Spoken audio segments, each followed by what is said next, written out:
Unaona vile watu wanasemanga ukienda kushukiwa Kenyatta Market ati ukifika kwa gate mara unang'ang'aniwa na watu, mara sijui ukishukwa mmoja na kuekelea mgundi ya twist nywele. Hiyo yote ni uongo, my loves. Let me tell you, today is the day that I decided kwenda kushukwa knotless, na nilikuwa nataka kushukwa French curls. And one of my friends recommended me niende Kenyatta Market. Let me tell you, the experience that I got here, it's the best. Kwanza mahali mimi sigawi nywele, ati nimekaa tu nimepumzika. Hapa kwanza mimi nalalanga. Yani they have a really good team. Wengine wanagawa nywele, wengine wawili wanakushuka, wengine wanamalizia. By the time unamalizika, hata hujamaliza 3 hours. Na bei yao iko fiti, wacha tu hata utaamini. Plug wetu wa leo mwenye alinishuka ako pale Kenyatta Market. She's called Zippy. Unaingilia na hii entrance, iko tu hapo opposite na Mary Stopes Hospital. Unafuata tu direction vile na kuonyesha hadi shop number 87. Kwanza udem anakukujianga hadi hapo kwa gate, anakudirect vizuri. Hapa hata nawe uwezi potea. Nakwambia kama unataka kushukua knotless, unataka kushukua lines,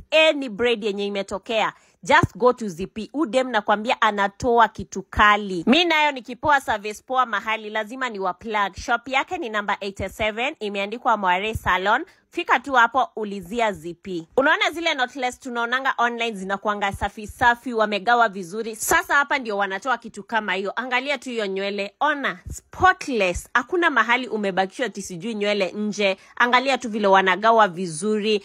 I can't wait to style this hair kwa sababu najua iko na hairstyles mingi. My loves, I can really recommend Zippy. Anashuka fiti, na kama unataka kushuke ama unataka kumbook, namba yake ya simu ndio hii hapa kwa screen. Na for more hairstyles nimemtag hapo chini, anakuanga TikTok. Make sure umeenda hapo umemfollow. Bye.